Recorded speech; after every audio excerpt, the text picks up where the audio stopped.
Jazakallah khairan. Bismillahirrahmanirrahim. Assalamualaikum warahmatullahi wabarakatuh. Alhamdulillahi rabbil alamin. Allahumma salli wa sallim wa barik ala sayyidina Muhammadin wa ala alihi wa ashabihi ajma'in, amma ba'du.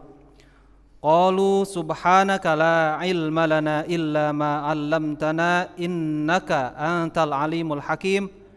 Qala rabbishrah li sadri wa yassir li amri wahlul 'uqdatam min lisani yafqahu qawli. Yang sama-sama kita hormati Bapak Ketua DKM, Bapak Ustadz Sutarno, SPD. Saya juga baru nyadar beliau itu sudah jadi RT ya sekarang. Sudah diangkat Pak Ustadz, sudah resmi gitu. Oh sudah. Alhamdulillah. Dan yang sama-sama kita hormati, mana tadi Pak RT Ahmad Madun ada? Oh pulang dulu ya. Sama-sama kita hormati Bapak Wakil Ketua DKM, Pak Ustadz Muhammad Soleh. Dan yang wajib saya cintai dan yang wajib saya hormati ayah saya sendiri, Bapak Abbas. Dan bapak-bapak semuanya yang mohon maaf tidak saya sebutkan satu persatu karena ini yang hadir ribuan. Jadi gak bisa saya sebutkan satu persatu, ribuan beserta malaikat. Ya kan? Ya bapak-bapak yang dirahmati oleh Allah Subhanahu wa taala, di dalam beberapa hadis ada nikmat dari Allah Subhanahu wa taala yang sering diulang-ulang oleh Nabi Shallallahu alaihi wasallam supaya kita memanfaatkan nikmat itu. Ini sering-sering diulang oleh Nabi Shallallahu alaihi wasallam dalam beberapa kesempatan.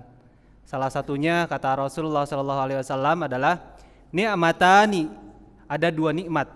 Maghbunun tapi nikmat ini sering dilalaikan. Katsirum minan nas, bahkan dua nikmat ini banyak diberikan kepada manusia. Apa nikmat itu? As-sihhatu, nikmat sehat, wal faragh, dan nikmat kesempatan atau keluangan atau keluasan waktu.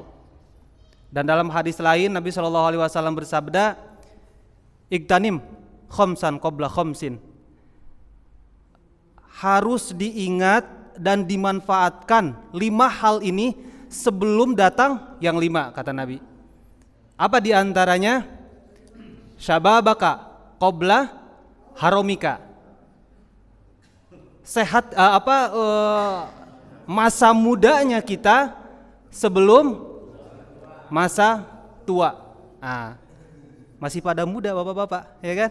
Masih pada muda ini. Sababaka qabla haromika. Itu yang pertama. Yang kedua, ghinaka qabla fakrika. Punya duit sebelum kere. Gitu. Kemudian yang ketiga, sihhataka qabla sakomika. Sehat kita sebelum sakit. Kemudian yang keempat, yang harus kita perhatikan nikmat Allah di sini adalah faraghaka qabla syughlika. Waktu luang atau waktu kesempatan sebelum datang waktu sempitmu. Dan yang terakhir adalah hayataka qabla mautika. Hidupmu sebelum matimu. Kemana? Kenapa ngaji? Ya karena saya masih hidup, kan gitu. Kenapa bersedekah? Ya karena saya masih hidup.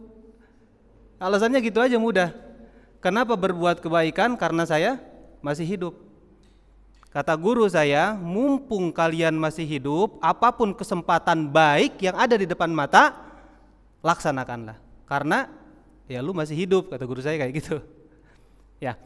Baik bapak-bapak yang dimuliakan oleh Allah Subhanahu wa taala, mari kita kembali ngaji apa yang Rasulullah SAW pernah katakan, apa yang Rasulullah SAW pernah perbuat, dan apa yang didiamkan atau disetujui oleh Rasulullah SAW dari perbuatan para sahabat.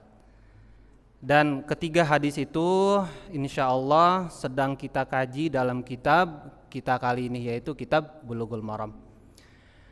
Hadis berikutnya yang akan kita kaji hadis nomor berapa Pak Ustadz? 257. Dari mana mudah ya? 255. 255 udah? Wanhu anna Umar, dari Umar, bahwa Umar itu melewati Hasan sedang nasyid. Itu udah belum? Udah. Diulang lagi nggak apa-apa ya. Mohon izin saya bacakan. Bismillahirrahmanirrahim.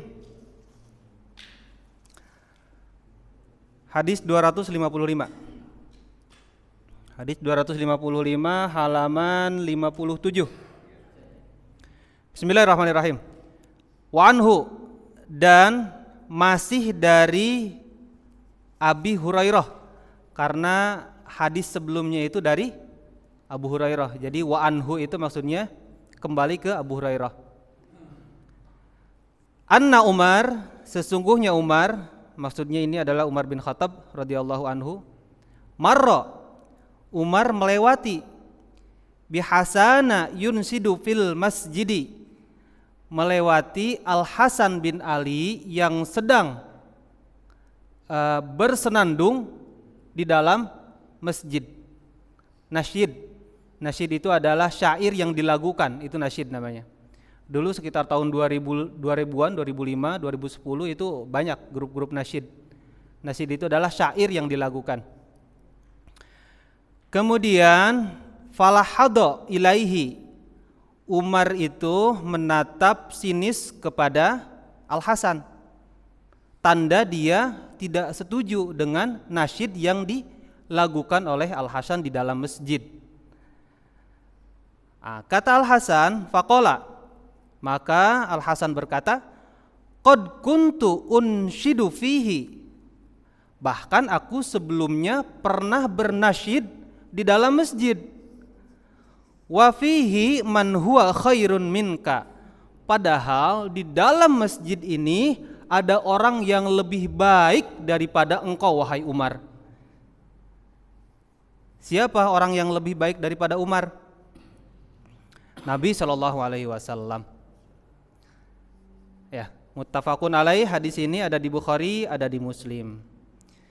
Jadi suatu ketika anaknya Ali bin Abi Thalib yang paling besar namanya Al-Hasan sedang mendendangkan lagu atau nasyid yang dilagukan di dalam masjid. Umar lewat, Umar tidak setuju dengan apa yang diperbuat oleh Al-Hasan. Kemudian Umar mau marahin karena dia cucu Nabi Shallallahu Alaihi Wasallam, nggak berani. Beraninya cuma natap sinis sama Umar, ditatap sinis, cucu Nabi gitu kan. Al-Hasan merasa tidak enak. Kemudian beliau Al-Hasan ini berkata, qad kuntu unshidu fihi, aku pernah bernasyid di dalam masjid ini. Wa fihi man huwa khairun minka, dan di dalam masjid ini pun ketika aku sedang bernasyid ada orang yang lebih baik daripada engkau, yaitu Rasulullah SAW. Artinya ketika Al-Hasan bernasyid di situ, Rasulullah SAW tidak melarangnya, tidak melarang. Itu. Rasulullah saja tidak melarang, kenapa engkau menatapku seperti itu, kan gitu. Nah, jadi hukum di sini kalau kita mendendangkan sebuah syair yang kita lakukan di masjid, asalkan syair itu adalah syair yang mengajak terhadap kebaikan atau pujian-pujian kepada Nabi Shallallahu Alaihi Wasallam atau apapun itu yang tidak mengandung kemunkaran, itu diperbolehkan di dalam masjid. Nah, itu inti dari hadis ini. Jadi boleh kita puji-pujian, ya, mahalul qiyam. Dulu kalaupun misalkan sebelum sebelum iqamah, azan, sebelum iqamah, anak kecil itu biasanya suka sholawatan, ya, puji-pujian, atau Allah wujud ki damba ko di Nur Nikmah sering kedengaran itu, atau apapun itu yang memang kalimat-kalimat itu mengandung kebaikan dan mengajak terhadap kebaikan. Nah, itu. Jadi hukumnya boleh kita berdendang lagu di dalam masjid.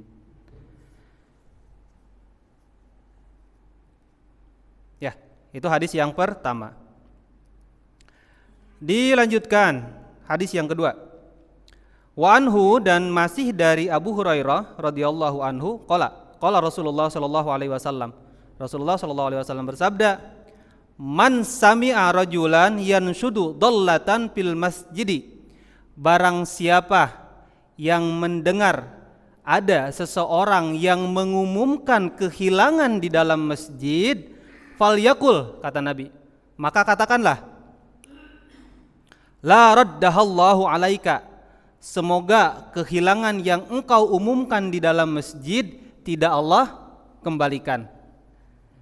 Fa innal masajida lam tubna lihada, karena sesungguhnya masjid dibangun bukan untuk itu. Masjid itu dibangun bukan untuk tempat pengumuman orang kehilangan barang. Misalkan saya kehilangan mobil, saya umumin di mobil, saya umumin di masjid. Saudara-saudara sekalian, mohon maaf, saya kehilangan mobil Fortuner warna putih, kan gitu. Nomor plat sekian, hilangnya di Taman Sepat, kan gitu.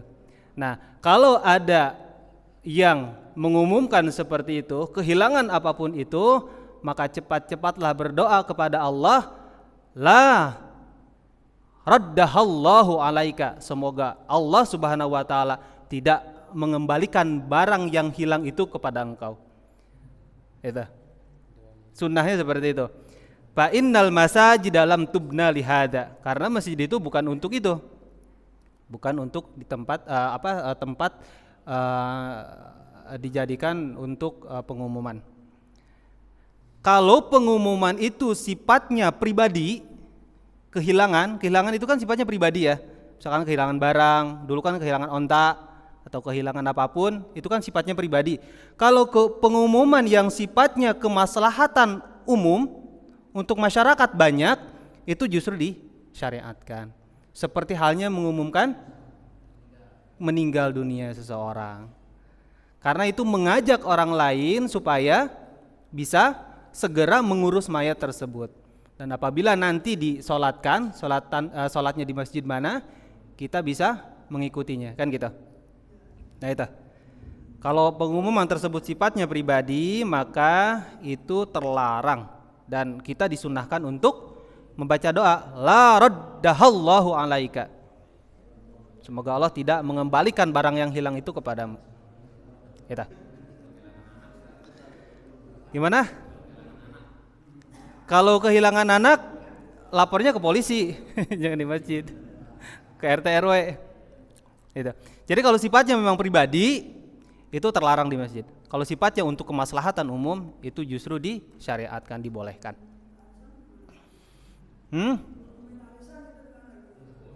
Kan kita banyak media selain masjid, ya kan? Selain masjid banyak media, ada RT, ada RW, WhatsApp juga kan gitu.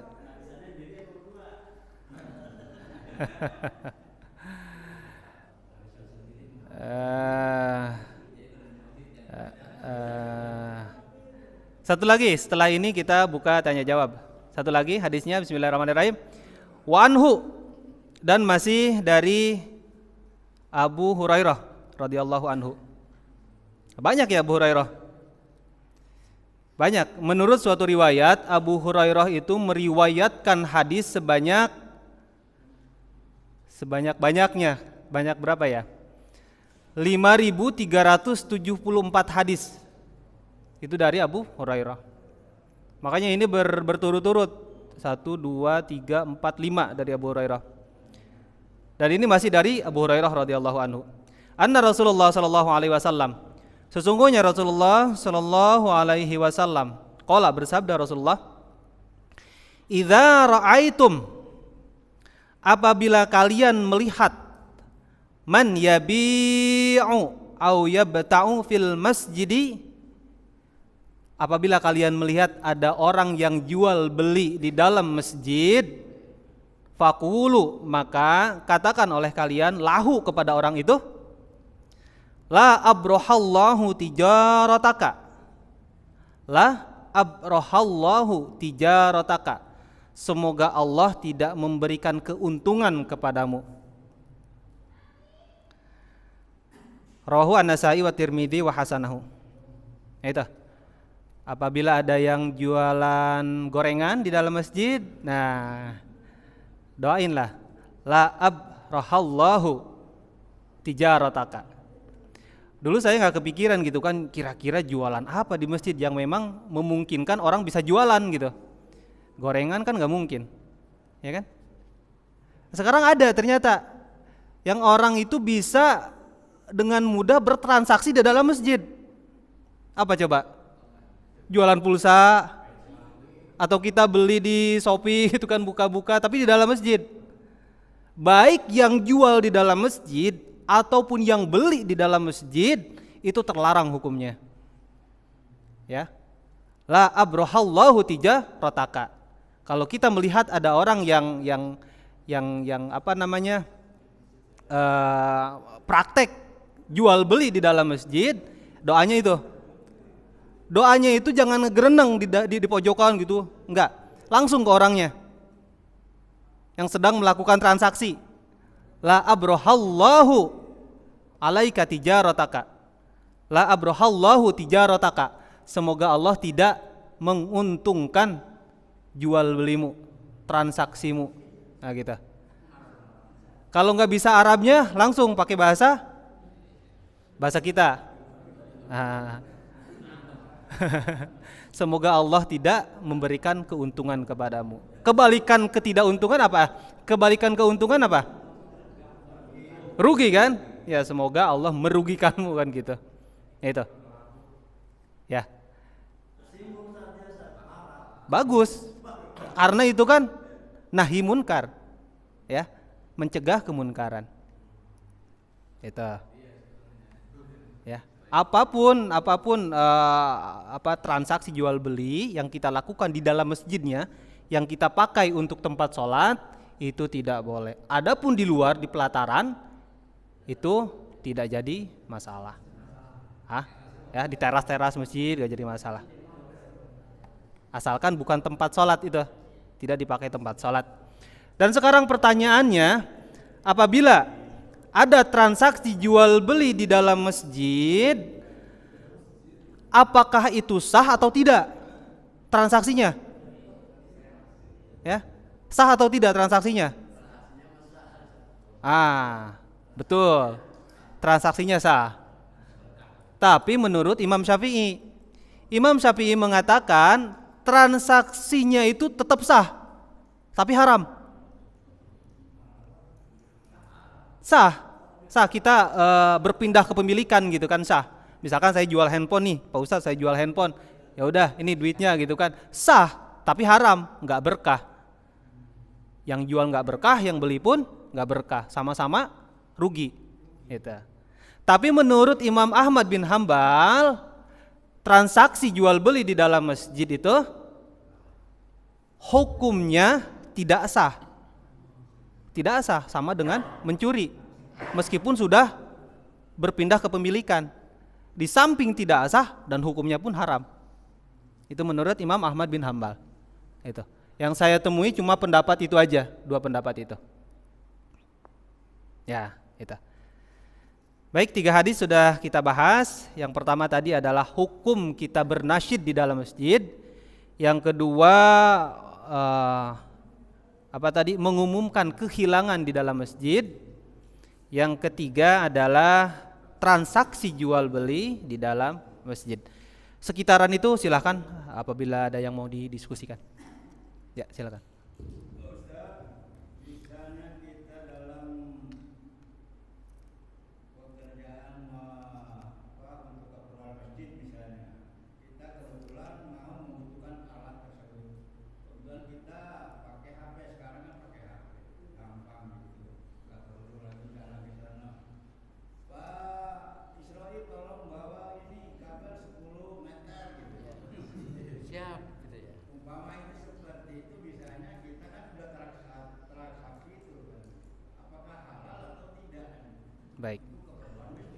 Baik.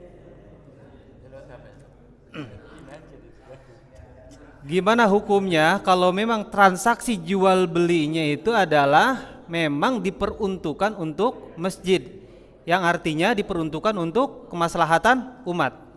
Tadi sudah disinggung, ini yang terlarang itu pengumuman yang hilang ataupun kita bertransaksi jual beli di dalam masjid, itu sifatnya itu adalah pribadi.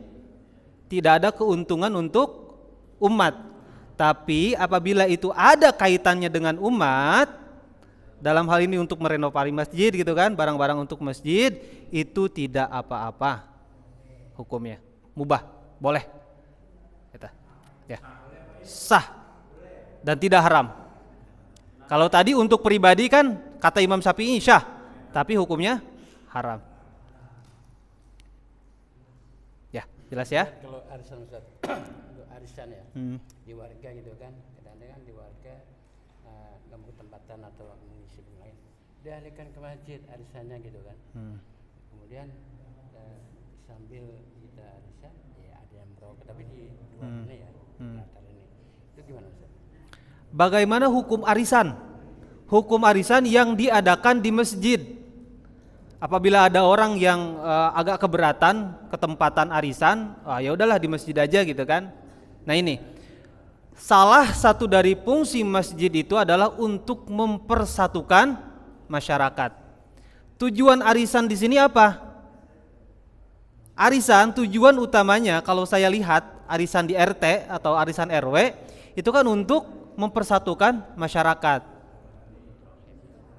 Silaturahmi masyarakat dalam wadah arisan. Nah, gimana hukumnya itu? Boleh. Sah. Boleh, boleh itu. Boleh, silakan arisan di dalam masjid. Asalkan konten-konten yang ada dalam perkumpulan arisan itu jangan sampai melanggar agama. Ke masjid pakai kolor, gitu kan? Kan nggak sopan ya. Nah, ya badi anda mah khudu zinatakum inda kulli masjidin, kan gitu. Ya, ada lagi?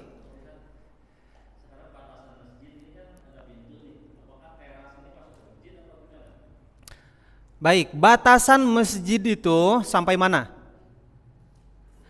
Sekarang kita lihat orang yang mewakafkan masjid, beliau itu mewakafkan masjid tanahnya berapa meter kali berapa meter.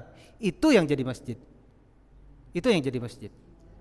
Saya yang ingin dijadikan masjid tempat sholat ini adalah 100 meter persegi. Dan saya juga wakafkan di pinggiran tanah itu, misalkan selain daripada 100 meter persegi, ada 1 meter dari sana, saya wakafkan juga, silakan dipakai untuk apapun itu. Nah itu sesuai dengan wakaf yang sesuai dengan yang memberikan wakaf itu. Nah itu masjid. Itu pendapat yang pertama. Pendapat yang kedua ini adalah tergantung orang yang membangun masjid itu. Pak Mas Kuri sekarang yang ngebangun masjid misalkan. Oh, saya secara RAB-nya masjid itu yang dikatakan masjid dari sini ke sini. Dari tembok ini ke sini. Adapun pelatarannya itu tidak termasuk masjid karena pelataran. Itu yang tergantung dengan insinyurnya. Itu menurut pendapat kedua. Pendapat yang lebih utama adalah orang yang mewakafkan masjid tersebut. Nabi SAW dulu waktu Madinah, itu Madinah itu tanah siapa sebetulnya yang sekarang jadi Masjid Nabawi? Dulu itu ceritanya itu tanahnya itu milik 2 orang anak yatim piatu, tidak punya ayah, tidak punya ibu. Menurut riwayat namanya Sahal dan Suhail. Jadi pemilihan tanah itu pun unik. Dipilih oleh unta kan? Namanya siapa untanya? Ya, Qaswa atau Kiswa. Dipilih oleh unta karena unta di situ. Itu padahal tempat untuk menjemur kurma di situ. Dan luas tanah yang dibeli oleh Nabi SAW tadinya dihadiahkan oleh kedua anak tersebut. Ya Rasulullah, kami hadiahkan tanah ini untuk engkau. Luasnya itu sekitar 1050 meter persegi.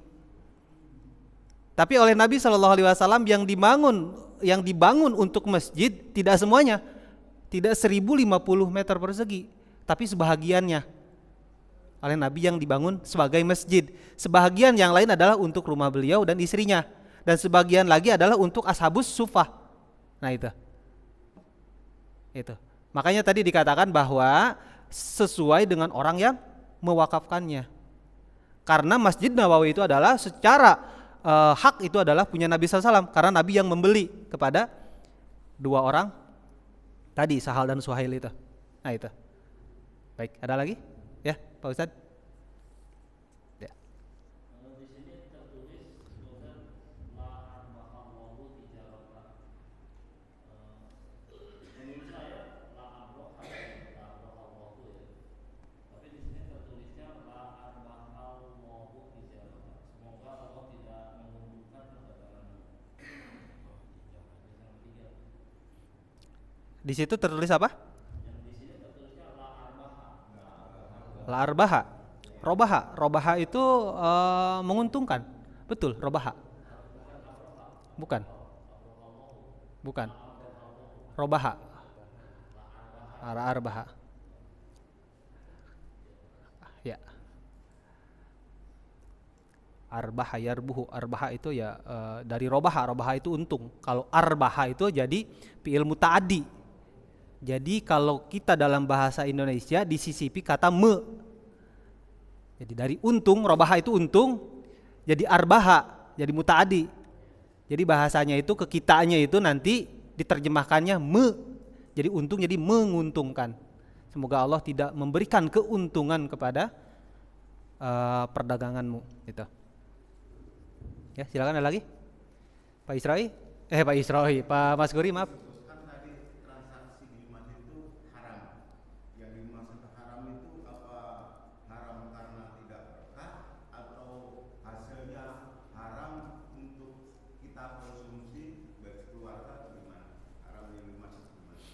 Haram yang dimaksud di situ menurut Imam Syafi'i adalah kita tidak berkah. Tidak berkah karena ada doa ini. La abrahallahu tijarataka. Jadi nggak berkah, nggak menguntungkan. Kalau kita beli sebagai konsumen, ya dipakainya barang itu pun tidak berkah, tidak panjang barang itu. Dan kalaupun makanan barang itu berarti ya makanannya tidak ini sah secara ini, tapi tidak menguntungkan, tidak berkah. Gitu, ya. Jadi bukan haram maksudnya haram jual belinya, bukan haram jenisnya bukan. Tapi haram dari tujuannya itu. Ya. Ada lagi?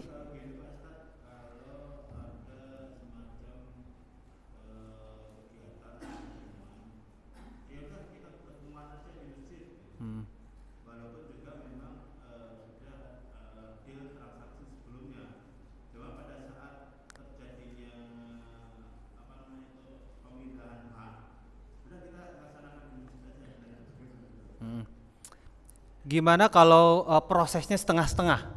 Setengah di luar, setengahnya di masjid. Artinya finalnya di masjid gitu. Ya. Kita udah dealnya di luar. Tapi eksekusinya di masjid. Gimana itu?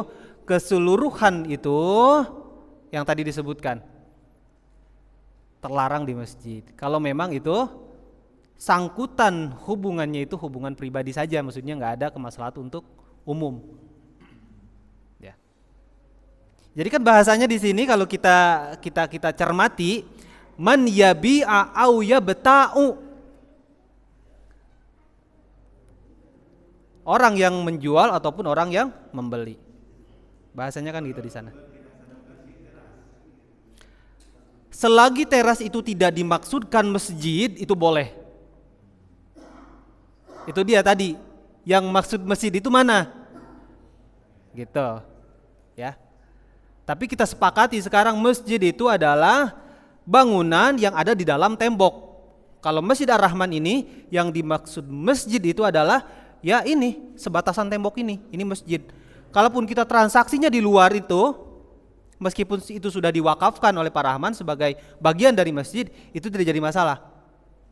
Gitu. Imam Syafi'i justru condongnya itu yang dikatakan masjid itu adalah meskipun tanahnya diwakafkan 100 meter persegi, tapi yang dibikinnya itu 90 meter persegi, yang dibikin untuk masjidnya, maka 10 meter perseginya itu adalah itu boleh digunakan untuk kepentingan yang lainnya. Imam Syafi'i lebih condong ke sana. Cuma ulama mengatakan, tadi dikatakan, mana yang dimasuk masjid ya sesuai dengan orang yang mewakafkannya. 100 meter persegi ya itu yang dimasuk masjid. Ya. Ya. Sudah terjadi tidak jadi masalah, sah tetap gimana? Ketidaktahuan, nggak apa-apa.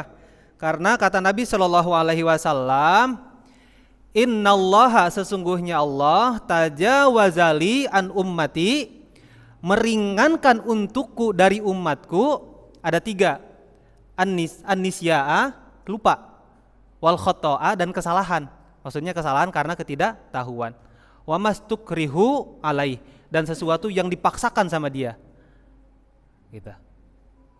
Kita disuruh minum arak, kalau nggak minum arak kita dibunuh. Milih mana? Milih kabur. Kalau bisa kabur dulu. Kalau nggak bisa kabur baru pilihan terakhir itu. Nah itu wamastukrihu, jadi sesuatu yang dipaksakan kepada dia. Itu. Kalau tadi kasusnya karena ketidaktahuan itu al-khoto'a, karena kita ada kesalahan, atau anisya'a, kita lupa. Itu 3 hal itu oleh Allah Subhanahu Wa Taala dicatat sebagai kesalahan, tapi tidak tercatat sebagai dosa. Itu ya, aman lah pokoknya Pak. Pokoknya Islam itu mudah, aman, enak lah. Ya silakan.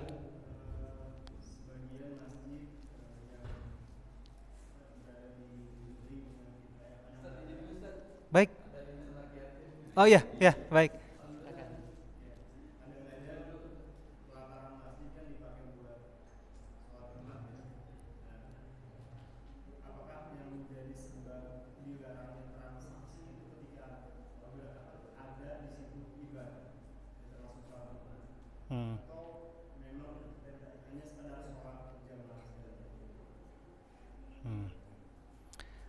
dilarangnya transaksi karena ada orang yang sedang beribadah.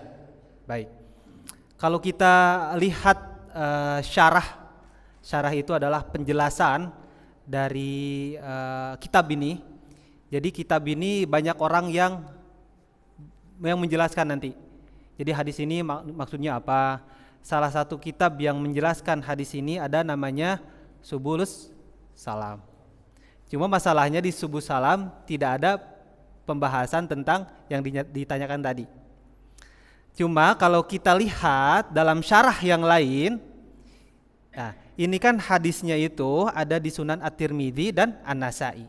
Kalau kita lihat syarah dari kedua kitab ini, itu nanti dijelaskan. Ilatnya apa? Kenapa transaksi di dalam masjid itu diharamkan? Ilatnya apa? Alasannya apa? Kan gitu. Nah, alasannya di sini menurut ulama yang paling kuat adalah tidak ada alasan. Baik di dalam masjid itu ada orang yang ibadah atau tidak. Gitu. Ada yang sholat kah, ada yang baca Quran kah, ataupun tidak ada aktivitas sama sekali dalam masjid itu, terus ada transaksi, itu termasuk haram hukumnya. Dan ada ulama yang mengatakan itu ada ilatnya, karena waktu itu sering terjadi transaksi di dalam masjid, sedangkan orang ada yang sholat, mengganggu orang yang sholat. Itu ilatnya, alasan kenapa diharamkan. Cuma ulama kebanyakannya condong mau ada alasan mau tidak, ya haram tetap haram gitu. Kenapa babi haram? Karena ada cacing pita? Bukan, karena Allah yang mengharamkan. Udah beres kan? Gitu. Adapun sekarang ditemukan ada cacing pita, ada anu, atau itu adalah sebagian hikmah dari pengharaman babi itu. Sama dengan dilarangnya kita transaksi di dalam masjid. Gitu. Ya. Ada lagi silakan.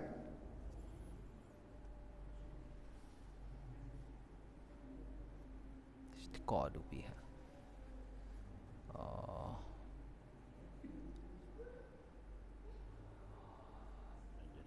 Lanjutkan. Baik. Lanjutkan. Bismillahirrahmanirrahim. Wa an Hakim bin Hizam, dari Hakim bin Hizam radhiyallahu anhu qala. Qala Rasulullah sallallahu alaihi wasallam. Rasulullah sallallahu alaihi wasallam bersabda, la tuqamul hududa fil masajidi wa la yustaqadu fiha. Rawahu Ahmad wa Abu Dawud bisanadin dhaifin.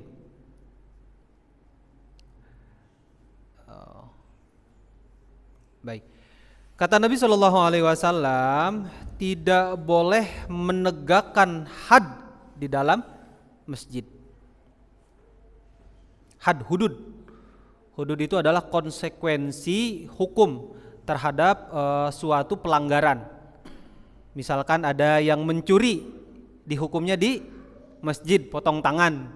Nah, gitu. Masjid itu bukan tempat untuk melaksanakan hukuman had. Jadi kalaupun misalkan mau hukuman had itu di luar masjid. Jadi terlarang, kita tidak boleh kalaupun misalkan ada imam ini, segala hukuman tempatnya di masjid. Ya. Apapun itu, hukuman cambuk kah, hukuman had, hukuman rajam atau hukuman kisos, itu tidak boleh dalam masjid. Karena hukuman tersebut nanti tujuan dari hukuman itu adalah efek jerak kan? Efek jerak, supaya orang-orang jerak melihat hukuman yang sedang ditegakkan. Jadi orang gak mau lagi ada orang yang mencuri potong tangan. Dan supaya orang yang tidak mencuri ada niat untuk mencuri gak jadi gitu. Mikir 1000 kali kan? Nah itu. Tapi kalau hukuman tersebut dilaksanakan di masjid, hukuman tersebut dilaksanakan di masjid, kadar jeraknya seseorang hilang. Jadi orang gak ada jerak lagi. Ada yang mencuri, harusnya dipotong tangannya di masjid. Nanti orang yang menonton hukuman itu tidak akan jerak, tidak ada jeraknya. Nah itu menurut ulama kayak gitu. Kenapa dilarang? Karena tadi nanti orang yang lihat di dalam masjid nggak ada jeraknya gitu. Wah, pencuri aja masih dihormati, dihukumnya di masjid kan gitu. Masih mulia kan gitu. Anggapannya seperti itu nanti. Nggak ada efek jeraknya. Nah itu kenapa had di sini terlarang ditegakkan di dalam masjid. Ya, masuk akal kan? Nah itu ulama ke arah sana penjelasannya. Ada yang jinah gitu kan, dirajamnya di dalam masjid. Oh, mulia banget tuh orang yang jinah. Gitu. Nah itu. Baik. Ya silakan, barangkali ada yang mau didiskusikan. Ini lanjutan hadisnya, pembahasannya agak berat, jadi nggak mungkin bisa diselesaikan hari ini. Lanjutan hadisnya ini perkara yang lain.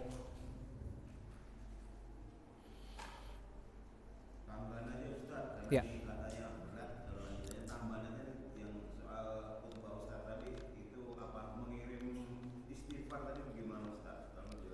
Mengirim istighfar.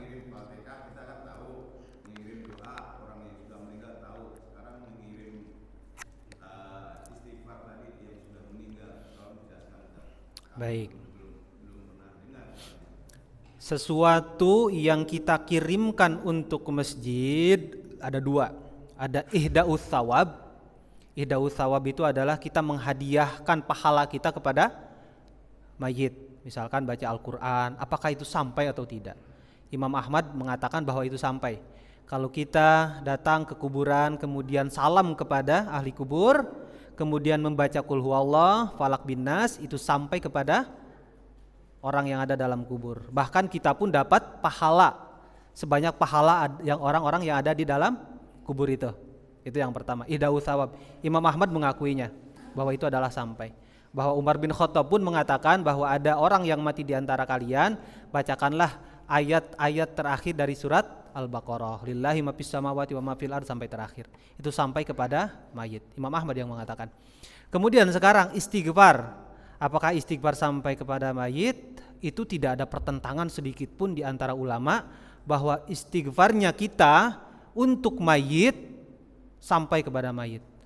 Sampai mayit tersebut diampuni dosanya oleh Allah. Tidak ada pertentangan para ulama. Yang ada pertentangan tadi ihda'us thawab. Apakah kita baca Al-Quran, baca Yasin, baca Al-Fatihah sampai kepada mayit? Nah itu yang ada ikhtilaf.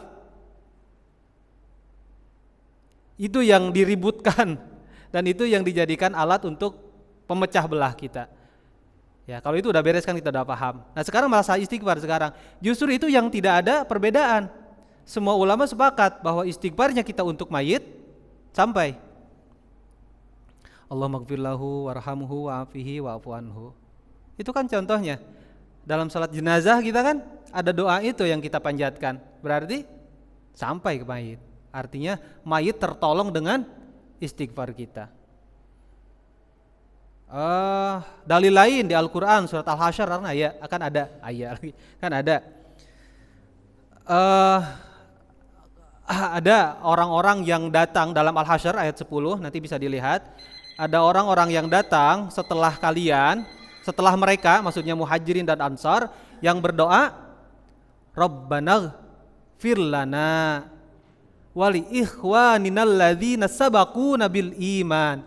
Ya Allah, ampunilah kami dan orang-orang yang beriman terlebih dahulu sebelum kami yang sudah wafat. Perhatikan istighfar kita sampai kepada mayit. Karena ada doa itu kan, Rabbana ighfir lana wal ikhwanil ladzina sabaquna bil iman. Al-Hasyr ayat 10. Itu dalil yang kedua. Yang ketiga sekarang ada di Sunan Al-Baihaqi kalau tidak salah jilid kedua nomor hadis ke 2688 dari Ibnu Abbas. Ibnu Abbas mengatakan bahwa Rasulullah SAW bersabda, mal mayyitu fil qabri illa kal gharikil mutagawis. Tidaklah seorang mayit yang sekarang ada dalam kubur itu, mereka itu sedang berteriak-teriak minta tolong, seperti halnya mereka berteriak minta tolong ketika tenggelam. Coba Pak, kalau kita sedang tenggelam, teriak sekeras apapun gak ada yang dengar, tapi kita masih mau ditolong kan? Terus teriak. Itu orang-orang yang sedang ada di dalam kubur sekarang. Itu yantadiru da'watan min abin au ummin au akhin au sadikin. Mereka itu sekarang sedang sangat mengharapkan doa-doa yang orang-orang yang masih hidup, dari ayahnya, dari ibunya, dari saudara-saudaranya, dari temannya. Fa idza lahiqathu kanat ahabbu ilaihi minad dunya wa ma fiha. Apabila ada doa yang sampai kepada dia, si mayit tersebut sangat kegirangan, lebih girang daripada dahulu dia di dunia mendapatkan sesuatu yang berharga. Itu kata Allah, kata Rasulullah. Wa innallaha azza wa jalla la yudkhilu ahlil kubur min du'ail ahli dunya amtalal jibal. Jadi doanya Allah Subhanahu wa taala memasukkan doa kepada ahli kubur dari doanya orang-orang yang masih hidup itu laksana gunung gedenya. Ya. Wa inna hadiyatal ahya'i ilal amwati al istighfaru lahum. Dan hadiah terbaik orang-orang yang masih hidup kepada orang yang meninggal dunia adalah istighfar kepada mereka. Nah itu. Menurut ulama, harapan ahli kubur sekarang, harapan ahli kubur, kebutuhan mereka sekarang ini yang sedang ada dalam kubur itu adalah istighfar dari kita. Sangat membutuhkan istighfar dari kita. Sebagaimana kita membutuhkan oksigen ketika kita berada di dunia, saking butuhnya mereka. Nah itu. Ya, makanya pernah gak Bapak kalaupun misalkan tiba-tiba ingat kepada seseorang yang sudah meninggal? Itu rahmat dari Allah untuk orang yang sudah meninggal itu minta didoain, Pak.